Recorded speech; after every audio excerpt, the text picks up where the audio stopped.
Assalamualaikum warahmatullahi wabarakatuh.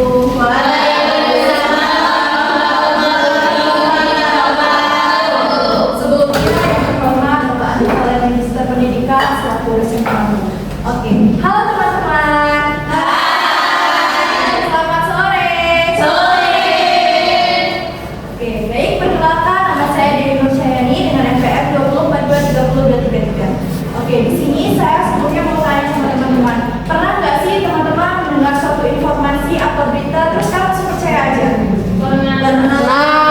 Atau enggak nih kan yang suatu postingan di media sosial terus kan langsung ikut share tanpa cari kebenarannya? Pernah. Di abad ke-21 yang serba cepat ini, informasi bisa datang dari mana saja. Kita disuguhi berita, iklan, dan opini di setiap harinya, bahkan di setiap detiknya. Nah, di tengah banyaknya informasi pada saat ini, ada suatu